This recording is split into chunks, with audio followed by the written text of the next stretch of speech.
Hello again and welcome back to Illegally Sighted. This is Jesse and I am back for another episode of Growing Up Illegally Sighted. Before I get into today's topic, I want to just give a quick little update on the series. As I'm recording this, I have released the first episode on the channel right now, so the intro and the kind of video about my vision. And I have a few other videos also recorded so far. One's on some of my gaming memories, computer memories, things like that. And then I also have a video that tries to answer some of the questions people had about how did I get into being an assistive technology trainer? How did I get into being an assistive technology specialist? Not so much the game consulting, technology consulting, advocacy stuff. That will be in a future video because I know people ask about that as well. But the video that I've already recorded is more about my professional career, my day job, where I focus more on education and employment for blind and visually impaired. How did I get into that kind of work? So that will be out next week as I'm recording this, and then as I said, we've got a couple other videos recorded. We'll see how things go, see if people like the series. Again, if you have any other thoughts or questions, let me know in the comments, and I will try to answer them in a future video if I can come up with enough information to answer your question. And I will release these, I think, going forward for a little while on Mondays. Since I'm not streaming anymore, I don't have stream archives from Mixer or Twitch, so I might just replace the Monday stream archives with this Growing Up Illegally Sighted series and see how well that goes. With that said, I think we'll get into today's topic, which is, again, trying to answer some questions that people commonly ask. And those questions are related to how did I get into doing YouTube stuff?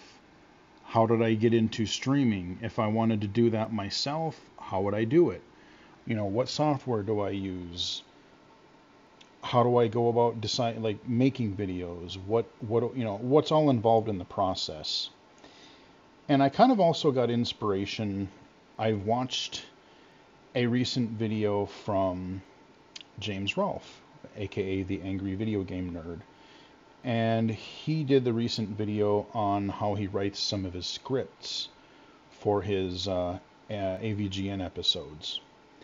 And he's also done other videos in the past where he kind of goes through some of his video editing and episode creation process. And like I said, people have asked me about this off and on for quite a while. And I answered those questions, but I wouldn't be able to tell you when or where I did that because they were probably just in some sort of channel update video. But now that I'm doing this Growing Up Illegally Sighted series, this is a topic that we can dive more into. So, how did I get into doing YouTube? It was purely kind of by accident, really. I started the channel in 2012, and it was kind of going to be this weird fluke experiment thing of, like I said, my friend and I were playing a lot of Minecraft back then. I don't even think the full Minecraft game was out yet. It was still in beta. And we were first creating our own little worlds, our own little projects, and then we were sharing them back and forth. But the map files were getting ginormous, and so it's like, well, we can't really just share things back and forth. Well, so we stopped doing that, and my friend created a Minecraft server so that we could both just, hey, let's log on to the same environment here, the same Minecraft world here, and then he can have his area, I'll have mine, and we'll just build our own projects, and we can log in and look at each other's stuff at any time. Or we can cooperatively help each other build whatever. So we're like, oh, well, we're really starting to like some of these projects that we were building. I had my little castle, I started my farm village, I had my crater city, all of those, which again, you can go on I've got a Minecraft Castletown. I've got a Creator City final playlist that you can look up, and I take you through all of what I built through there. I even took a Minecraft co-op tour where I showed some of my friends' creations, and his are pretty damn amazing. Check those out if you're into Minecraft.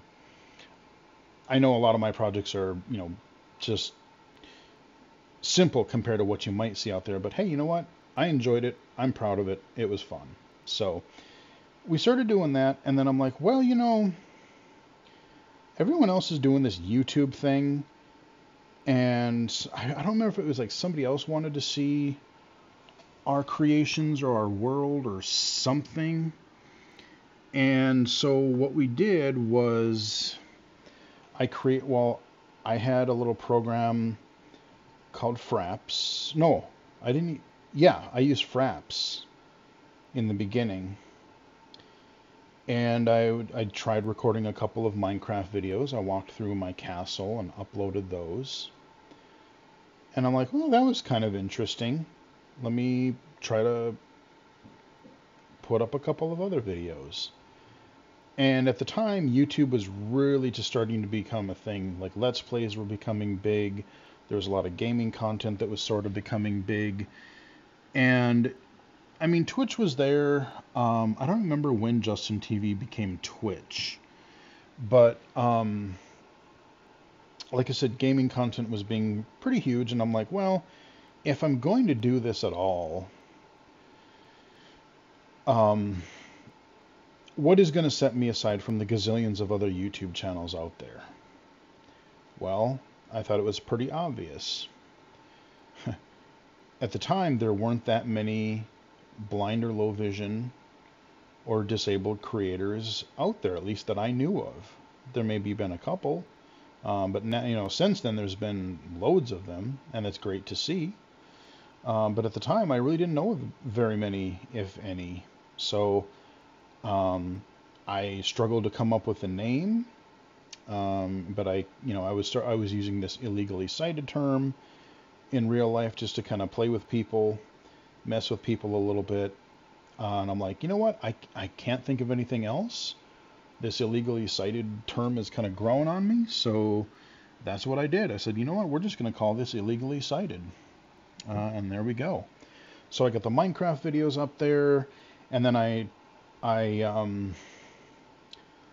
took a look at a couple of games that I was playing on Steam at the time that I could record. And again, I was inspired heavily by Giant Bomb, more specifically their quick look videos. Again, if you go back way in the beginning of my channel, for the first, a year or so, probably, I referred to my videos as quick looks. They were titled quick looks at one time. I did change the text titles of the videos later on to be like low vision spotlight, PC accessible game spotlight, iOS low vision spotlight, whatever. I changed them later, but like I said, if you watch the videos, you'll hear me refer to another quick look. And I was inspired by that because, for two reasons. Like I said, I really enjoyed what Giant Bomb was doing at the time, and I like the more unscripted, just like, hey, we're going to take a look at a game. If it goes well, if it goes bad, anything in between, I'm going to give you my honest, uncut opinion on a game. I'll play a game for 15 minutes, half hour, and you guys can be the judge. I'll give you my opinions. I'll show you what I accessibility wise, what I think they did well, where I have trouble. Is the game stable? Is it kind of jank? And whatever it might be. And so I use the kind of that quick look style. The other reason that I did it is admittedly kind of a lazy one, is that when I started the YouTube channel in 2012, I didn't know jack about video editing. I knew nothing, pretty much nothing about video editing. But you want to know what the funny part is? In 2023, when I'm recording this video, yeah, I've recorded hundreds of videos by this point, maybe even thousands. I don't even know what I'm up to, how many are on the channel right now. But in 2023, I still don't know jack about recording videos or about editing videos. I don't know anything about video editing. Very, very little. Like conceptually, I understand what's involved, but as far as using a specific editing program or how to do it, not a clue. Not a clue. So the quick looks or spotlight videos, the way that I do them, like I said, it's an uncut way to look at a game or a piece of tech or whatever I'm reviewing or covering. But it's also, I don't have to do hardly any editing. And like I said, there's a lot of great channels out there on YouTube and, elsewhere that do some really great scripted content, like a scripted review or a scripted documentary style type thing. Like some of the videos I really like watching on YouTube, I would say are just as good, if not better, than what you'd find on TV. But there are channels that I follow that might do documentary style videos on any number of things, not just technology or gaming. Like I follow couple of like food channels. Like I follow just all kinds of weird things. But the old like Discovery Channel, History Channel, the Learning Channel, where you'd have like a narrator and they would be explaining a topic, or they would be, narrating over something happening, like whether it was like an animal show or covering a period in history or something like that, before all these channels just went to this reality TV nonsense crap that I just, for the most part, can't stand. But I miss those, and so yeah, I follow a lot of that. But I didn't want to create that content myself, especially if I'm reviewing games or technology.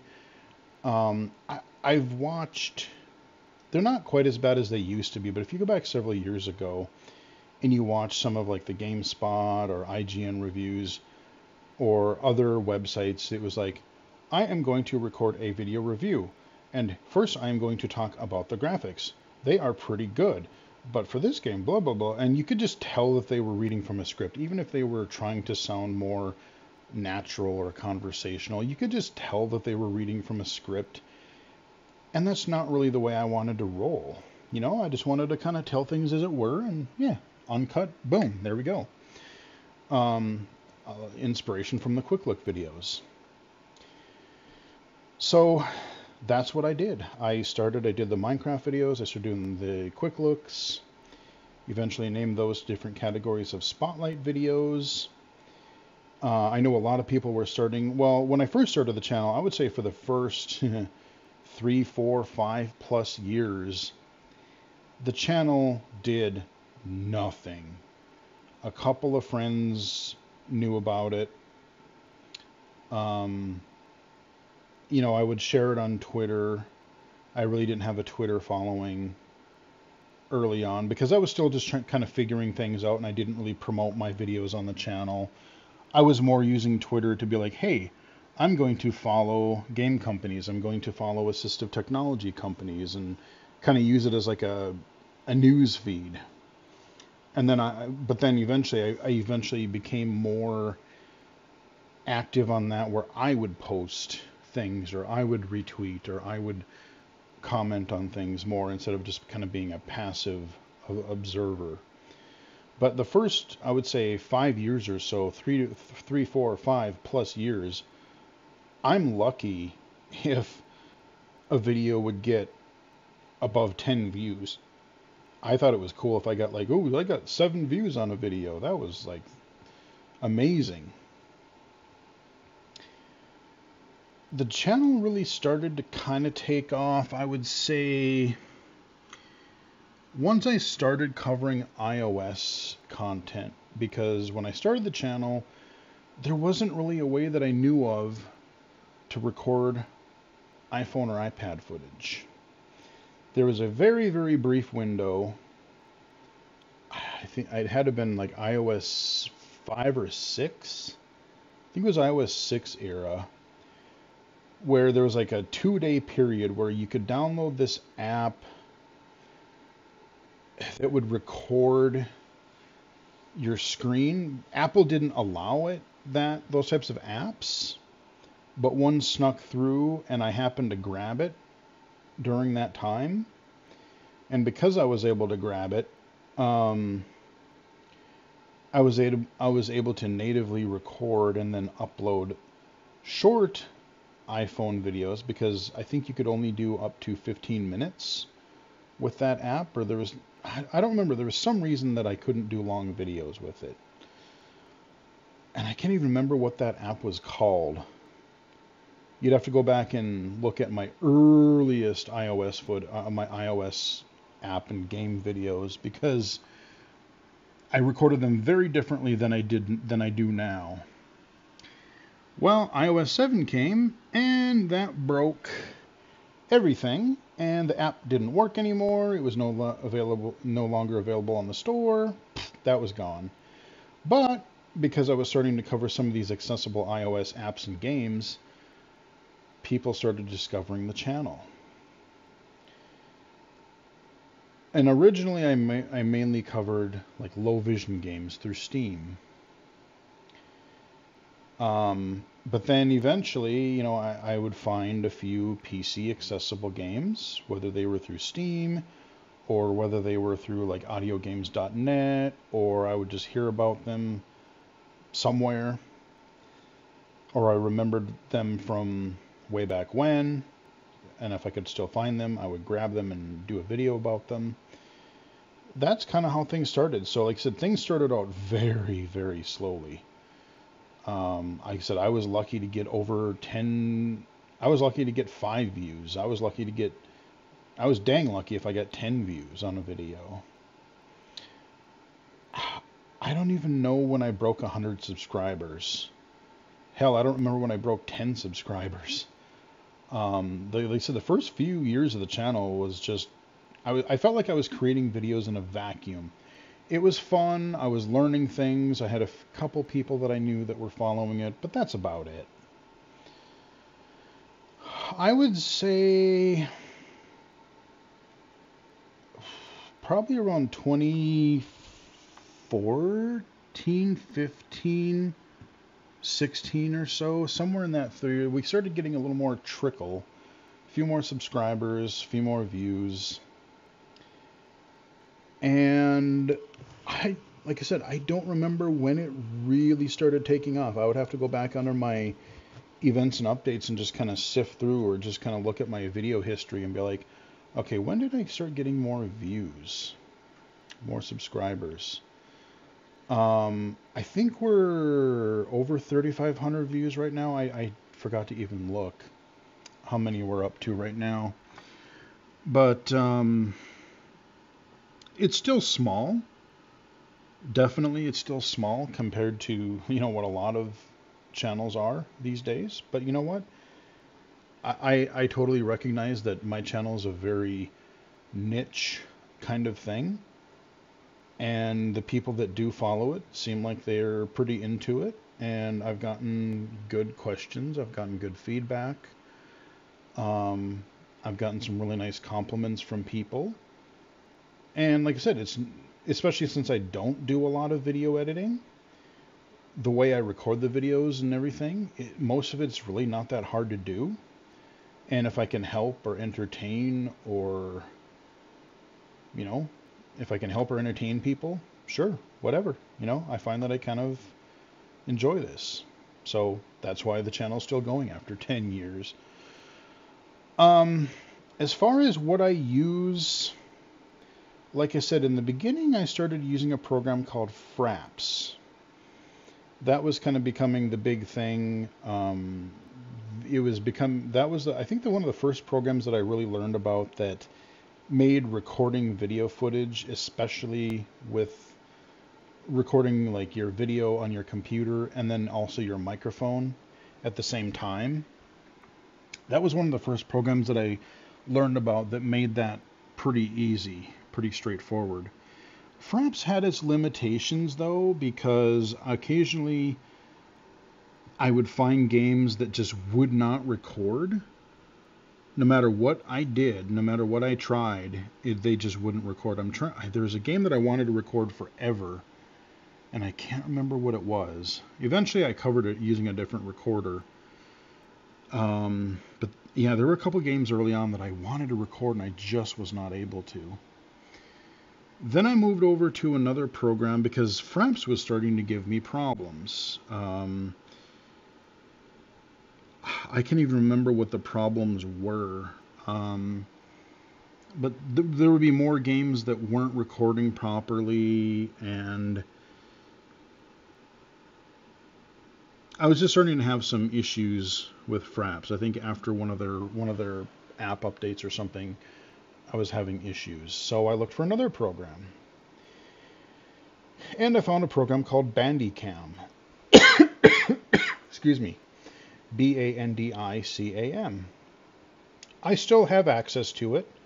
I have not installed it on my Windows 11 computer here, my new gaming rig that I got, because a while into my streaming experiment, I downloaded and am now using OBS. That is kind of the standard that a lot of streamers use, a lot of YouTube creators use, is OBS. Bandicam is a really nice little program, though. I really enjoyed using it. It was very straightforward. It didn't seem to take up a lot of working memory, so I was able to use that. As far as screen reader accessibility goes, I don't know that it was super screen reader accessible. I kind of just used magnification and did it that way. But yeah, now I'm using OBS because there were even fairly recently, there were getting to be a couple of games that Bandicam was not recording properly, or that I was having issues with. And like I said, once I started doing the mixer streaming around 2018-ish or so, I think it was 2017, 2018, I started doing that with the built-in Windows game bar in Windows 10, but that never really worked well. I always had issues with that. Sometimes I would get occasional good streams, but often like streams would just cut off, or it wouldn't record the audio, or just dumb things would just completely ruin me archiving. So I've lost a fair few streams that I had a lot of fun with. Because that didn't work. So I'm like, well, if I'm doing the streaming thing, it's not too bad. So I ended up looking into this OBS thing for streaming. I'm like, oh, well, there's a record button here, so I may as well just use that to record too. And that's what I've been doing more now. So as far as programs that I use, if I Alt-Tab here, here's OBS. I don't have a screen reader running right now. But yeah, it is just OBS. I'm not using Streamlabs. I'm just using OBS Studio, which is basically the vanilla version.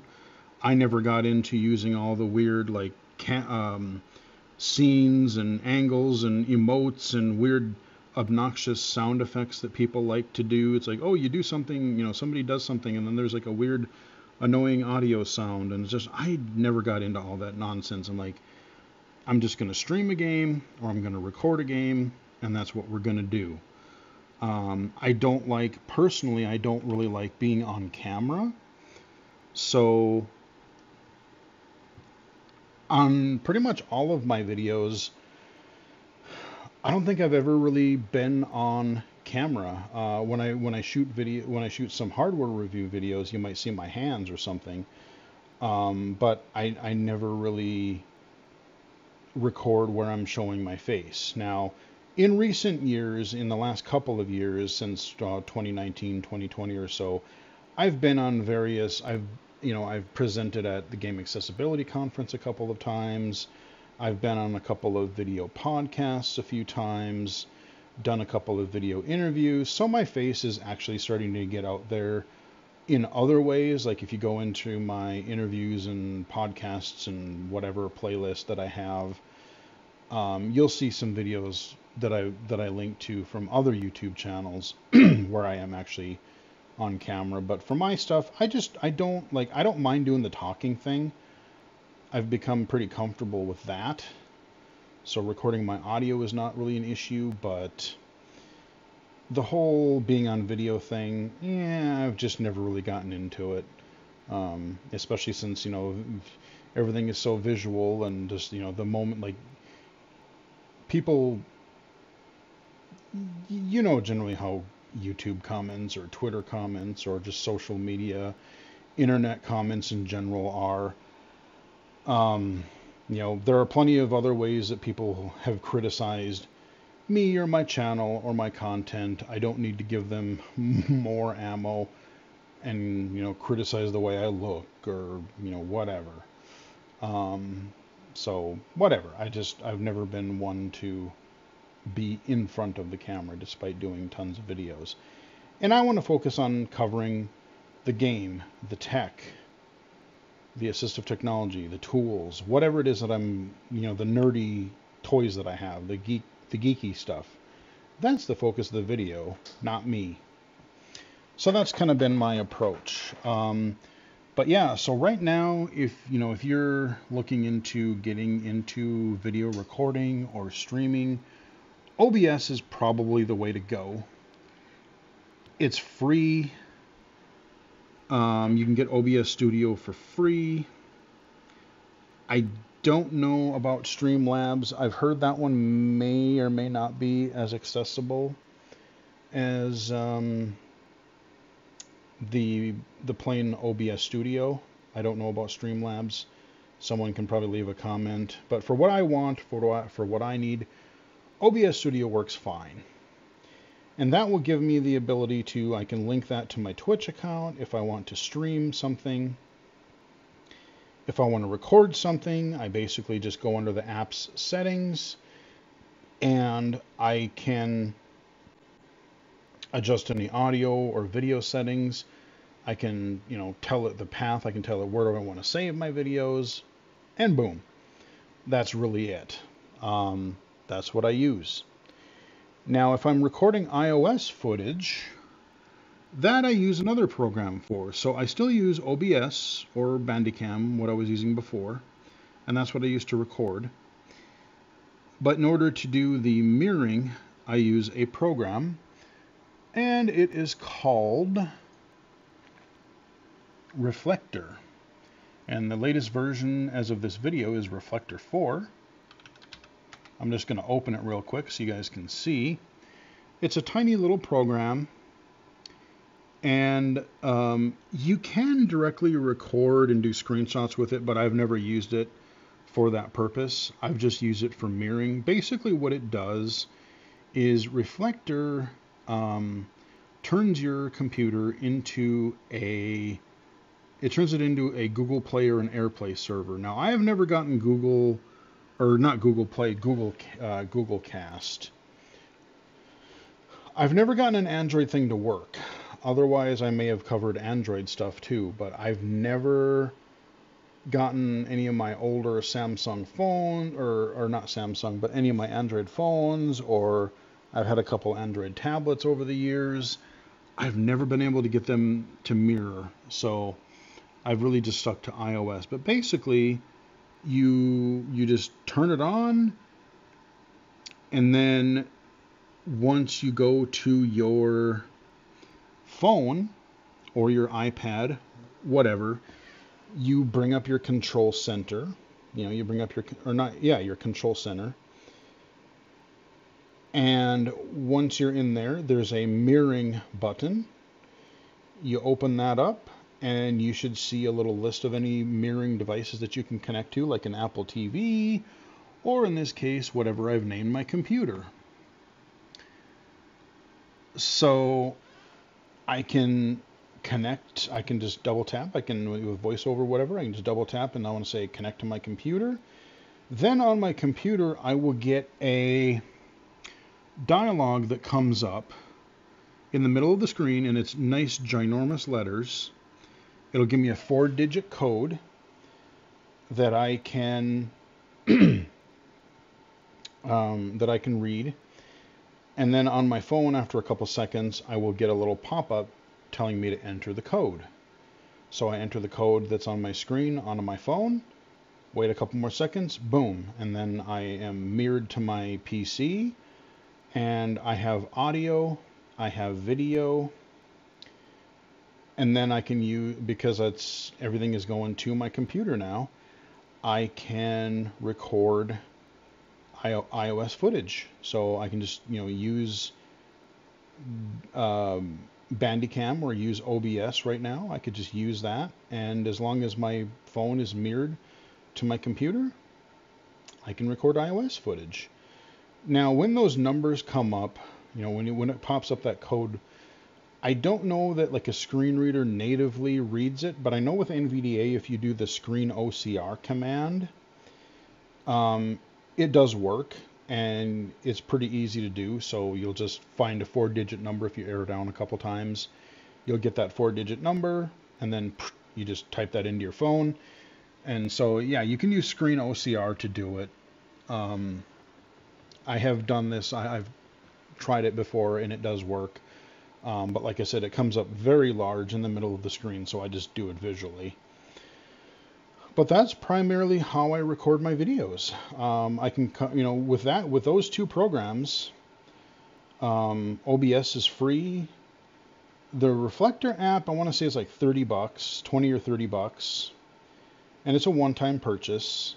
And it's totally worth it if you're going to cover a lot of iOS stuff and you don't want to record natively on your phone, because that's a little weird too.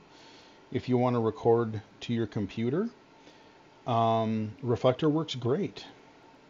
The other reason that's really helpful, it actually really helped me over the pandemic during my day job, because we started working from home and we started meeting with people more virtually via Zoom. And what was cool about that is, I can share my screen over Zoom, which means I can also share my audio. So it doesn't matter if you're a magnification user, if you're a screen reader user, you can see my screen, you can hear my audio. And because I can share my phone to my computer, then when I'm sharing my screen on Zoom to somebody during a tech assessment or a meeting or an appointment or something, I can show them, like, let's say they're a new iOS user, and I can say, let me show you how VoiceOver works. Let me show you some cool apps. Let me show you Voice Dream Reader. Let me show you Seeing AI. Let me show you any number of different things. And so I'm able to do that all remotely. And it's not just like, I'm not just telling people about it. I'm actually showing it to them just as if we were in the room together, and I'm able to show them. So God bless Zoom, and Reflector has become a huge lifesaver. And even now that we're not so much in the pandemic anymore, we're still doing a lot of teleworking. We're still doing a lot of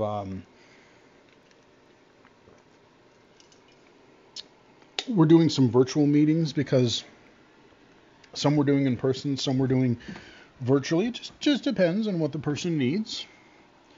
But yeah, it's worked great.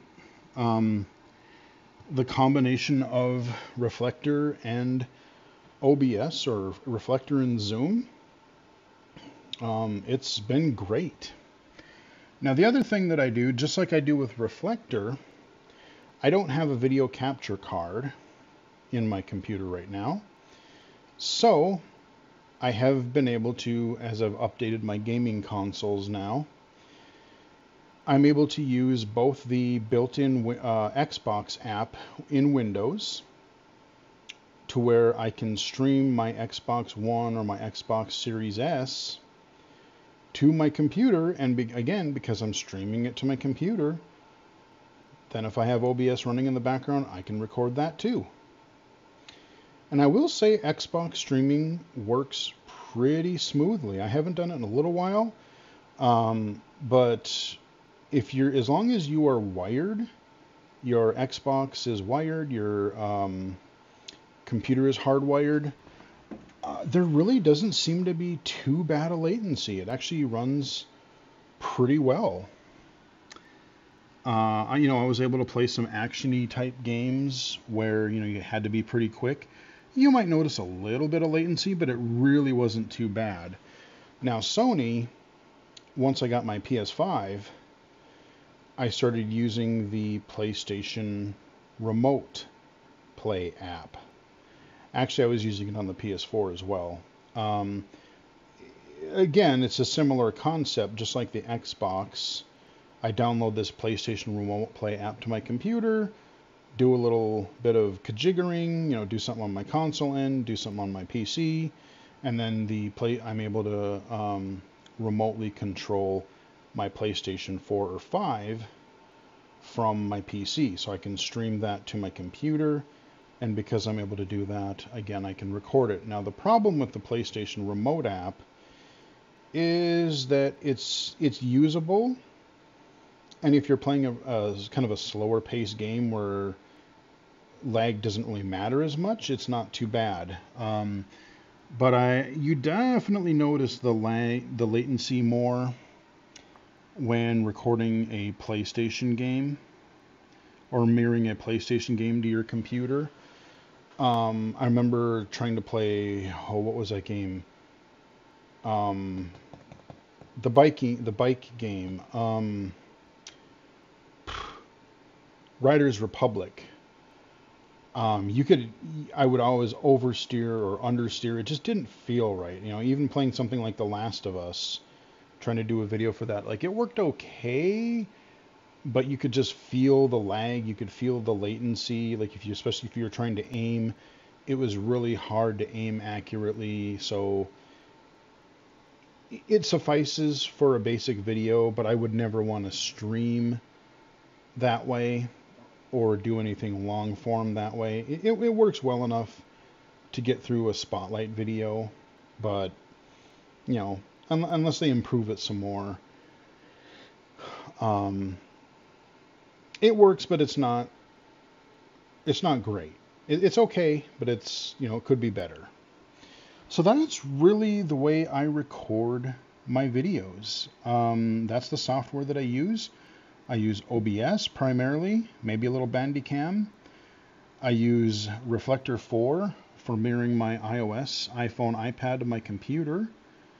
I use the Xbox and the PlayStation Remote Play apps to mirror my consoles to my computer, should I need to cover any console games.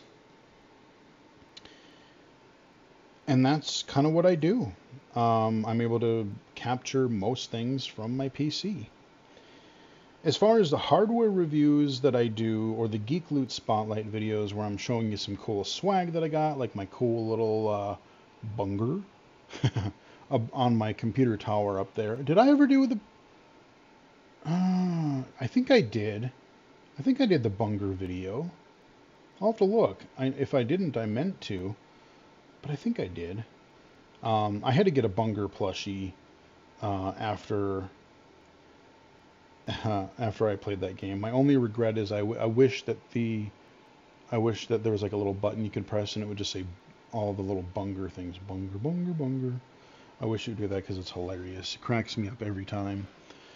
But yeah, I mean, whether I'm doing I'm doing a controller or a headset review or reviewing a new console or iPhone, most of the time I was pretty much just holding my iPhone using that camera, and I would just hold that phone in one hand and manipulate everything else with the other.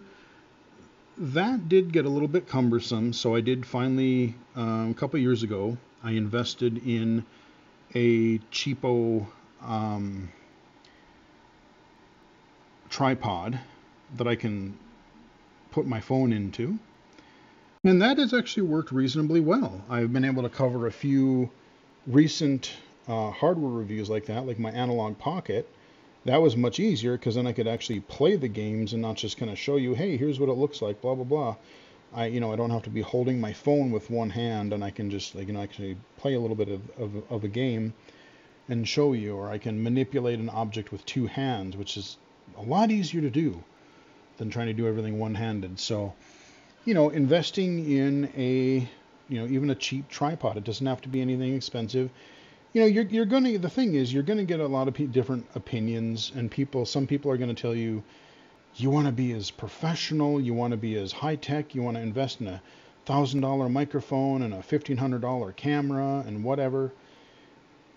If you really, really want to be professional and you have an exact idea of what you want to do, sure, maybe that may be the case. Honestly, though, there's so much competition out there right now. The way that I look at it is your iPhone cameras, your Android phone cameras, depending on the model that you get, are pretty dang good. They're really quite good. If you have a halfway decent webcam, that'll suffice if you want to have yourself, if you want to be in the picture, like a lot of people do, you can do that. But if you're just recording on-screen footage, like from your PC, you don't even need a camera for that. You do want at least a base level quality microphone. Like, remember last year when my Turtle Beach headset broke and I got that Razer, whatchamacallit, headset. It worked. I used it for a good, 6 months or so, but I was never really happy with it. I have a pretty basic, putting it mildly, basic recording operation we have here. But even I wasn't happy with the quality of the Razer, and I looked into this other Turtle Beach headset that I'm using now, this, I can't even remember what it was called, Stealth 700 Max, I think. I did a review of it on the channel recently, and I'm a lot happier with the quality. I mean, is it a professional, like, studio grade microphone? No. But for a gaming headset, it works for me. It's all one device. It's convenient. It's quick.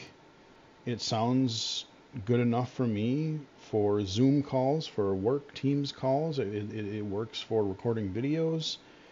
I'm happy with it. And that's just something that you're going to have to, as far as equipment goes, find something that you can afford. But don't totally skimp out on quality either. Yeah, you might be able to get a cheapo headset for $20-$30, but that might not work as well as you would hope. Maybe the sound won't be very good, or maybe, like I said, the microphone will just not sound very good. You'll sound tinny, you'll sound kind of far away or whatever. But like I said, the problem is if you invest all this money in hundreds or thousands of dollars of equipment, yeah, you've got a nice recording setup then, and if you're loaded, go for it. But the thing is, you don't know if you're going to, you could start recording videos or audio podcasts or whatever it is you're going to do. You don't know if you're going to be popular. You don't know if your stuff is going to catch on. Like I said, when I started the channel, my channel did nothing for views for years, and I just kept chugging away at it because I found I kind of enjoyed it, and if somebody saw it, if somebody found it, cool, all the better, whatever. But why waste hundreds or thousands of dollars, at least in the beginning, until you've established at least a baseline of followers, of viewers, of listeners, whatever it is. Because yeah, you may have a good audio quality, but it's also about the content too. Do you have something interesting to say? Do you have something that is unique from all of the other podcasts or all of the other channels out there?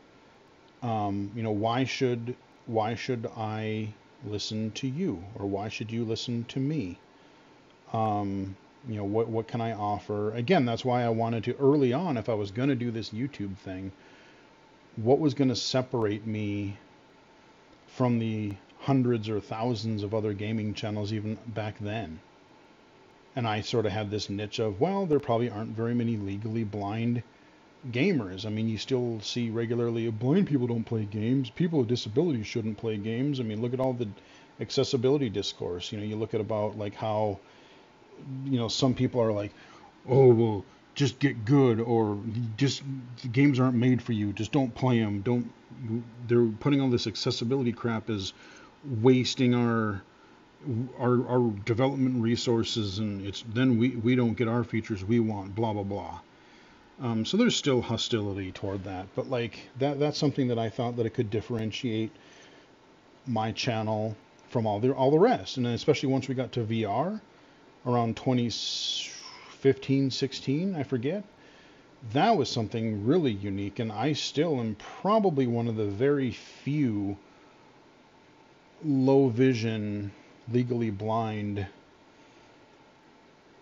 VR coverage channels out there.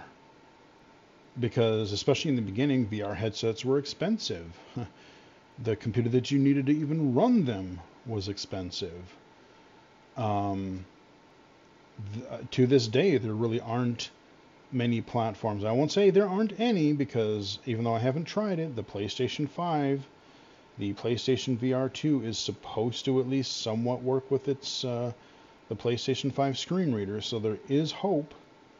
There is some hope for accessibility. But that was something that really could set me apart. It's like, hey, okay, I can cover VR content, but which is going to be, not... VR is still kind of a niche thing in the general scheme of things. But now you take this, you have a legally blind person trying to play VR. Okay. So that's some of the angles that I took. That's kind of how I record videos. I just use those few programs on my computer. I use my iPhone as a camera. I don't have any special camera stuff or any cameras. I just use my iPhone. It's worked fine enough for me. That's how I record. And as I said early on in the video, how do I edit videos? Well, the short answer is I really don't. I have done a few edits here and there back, throughout the years, and I would use Windows Movie Maker. I don't even know if you can get Windows Movie Maker anymore, or if it'll even work in Windows 11. So, should I need to edit a video of some sort, I don't even know what I would do right now. I mean, I guess I know YouTube itself has some editing stuff built in, but again, I have no clue even how to really use that. But again, that's kind of the ad hoc, on the fly videography that I've just made work for me over the years. I've got lots of other stuff going on. The YouTube channel is not my whole life. It's not what I do all day. I have a day job. I have side gigs. I have other volunteer things that I do. So yeah, I just kind of do the videos when I can. I remember when I was on one of the recent podcasts, that was one of the questions one of the guys asked me. He's like, how do you even find time to do half the stuff that you do? And I'm just like, I don't know. I just squeeze stuff in wherever I can. Sometimes some of the stuff I do for work kind of bleeds into what I do for the YouTube channel. Like, I learn how to use this stuff through work because I need to help and show clients. But because now that I know that, I can more easily cover that on the channel, let's say, or something like that. So, yeah, I mean, I just find time for what I do. Again, being inspired by the quick look videos and just doing a take, one take for a video. And trust me, there are a lot of times where I will start a video, even this video here. I think this is the third or fourth take of the video. I did about 2 or 3 takes before that. I got about 2-3 minutes in, and I just was not liking the flow. I was not liking the vibe. It's just things were not really clicking together really well. So I would stop. I would think about it for a little bit, kind of organize my thoughts, at least to start the video. And then once I get into the groove of things, once I'm starting to talk about a game or talk about a topic or a technology, whatever, I'm pretty good from there. Then I can kind of improvise pretty well. And that's a skill that I've definitely developed over the years, because I feel a lot more comfortable now just talking on the fly about a game or a piece of tech or a topic or an event video that I do, whatever it happens to be. That's one of the skills I feel like I've developed over the years. Like, you go back and watch some of the videos from my first couple of years, and they were okay, but they were definitely a bit more rough. One of the things that I've consciously tried to improve over the years is just my overall presentation style. Again, I'm not going to be all formal. I'm not going to be all stuffy about it. I'm going to be conversational, but I want to still sound like I'm fairly eloquent. I don't want to be stammering and repeating and saying or little words like that all the time. And I catch myself doing it all the time still. It's still something I want to improve. I use the word like probably too often. I use the phrase like I said. Those are phrases that I'm trying not to say as much. They're just those little filler words that you kind of throw out there because God forbid, you can't have any moment of silence. And that's why people do those. That's why people have those filler words or ums or ahs or things like that.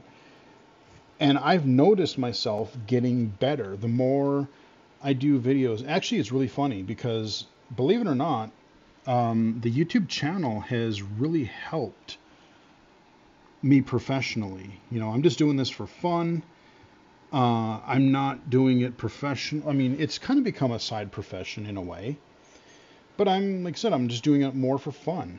I haven't monetized my channel because that's just a whole other can of worms that you hear about copyright strikes and fighting YouTube and monetization and all this other nonsense. I'm like, you know what? I've got a day job. I've got other things. I'm just doing this for fun. It's working for me. I don't have to worry about as much. Right? Yeah, would I like to earn a few bucks extra? Sure, I would. And I've thought about monetizing the channel a few times, but I just haven't yet. But doing the YouTube channel has actually really helped me speak.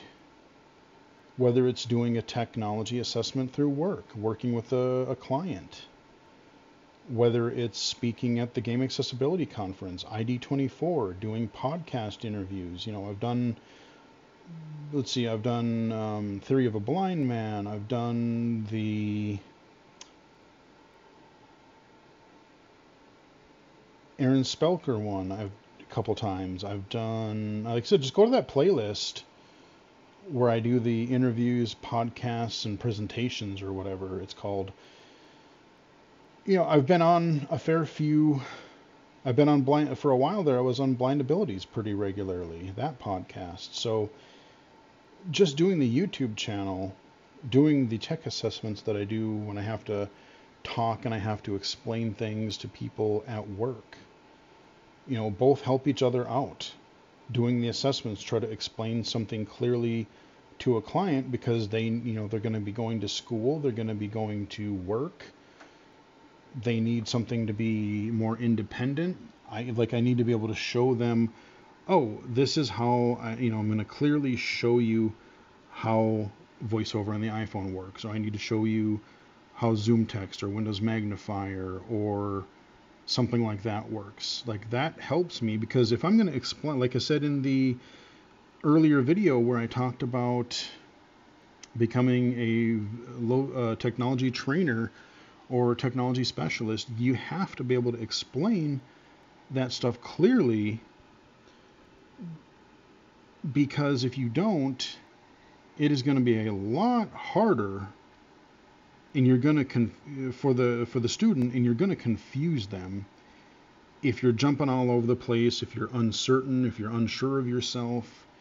You really got to have at least a base level of confidence as you teach, as you present. I mean, the things that I'm showing you, even if I'm showing you the settings menu in a game, or I'm showing you a gameplay mechanic, like, I'm trying to not, I've never claimed to be good at video games, but I try not to horribly suck too badly. I mean, yeah, there's been times where I've recorded a video, I'm like, okay, that play session was terrible. Like, I was dying constantly.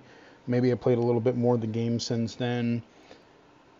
And I feel like, oh, I've recorded videos and totally trashed old versions. I'm like, well, I had this version, but no, let me try another version. I'll keep the old version in case the new one is worse. But then if I do another take of it, I do it from scratch and I do another recording of a spotlight video. I'm like, oh, that went way better. Yeah, I'll just chuck that in. Those are videos you guys have never seen. They're gone. I deleted them. Once I've uploaded the video to YouTube, and boom, they're there. Then they're gone. But yeah, so that is sort of how I do the YouTube thing. As far as getting into it yourself, like I said, the best advice I can give you, think about what you want to do.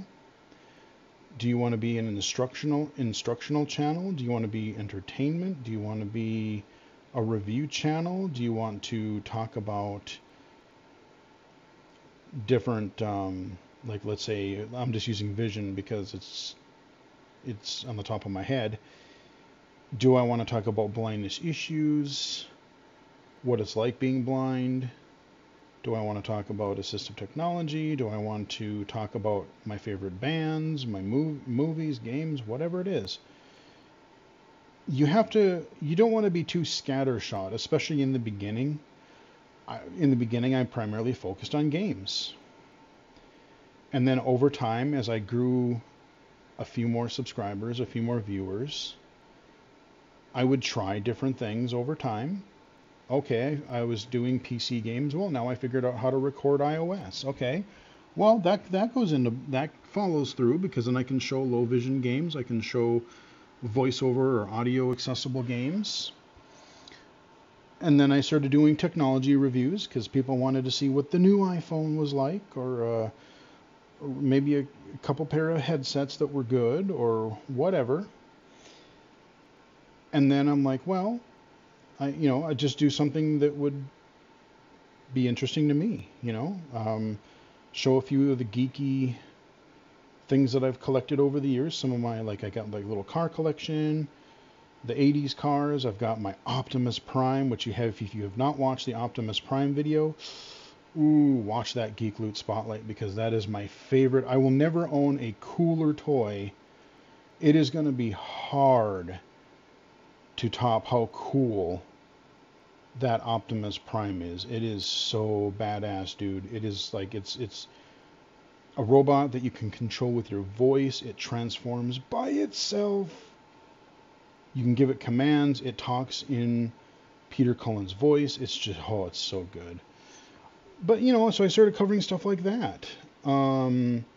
I started doing these event videos because people were wondering what I thought about, what do you think about the WWDC or E3 or whatever type of events?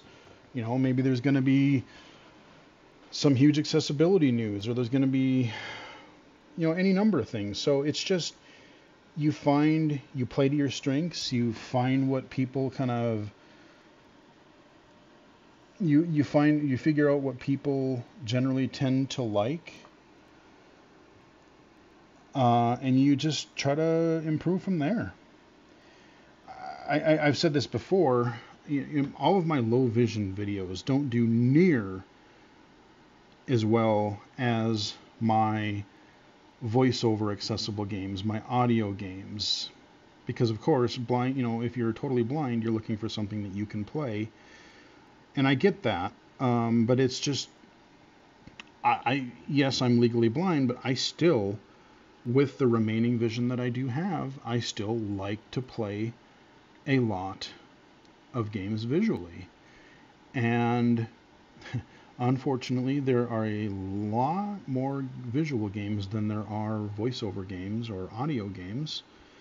And so I will still cover a lot of low vision games because that's also what I like to play. I mean, yes, you have to listen to your audience and, do something that they will like, but you also got to do it. Like I'm still doing, the reason I'm still doing this is because I still enjoy it. Like if I got sick of it, if I felt like I was doing the same old thing, if I wasn't getting any views, I would probably think about quitting. It's not like I don't have 100 other things I could be doing throughout my day.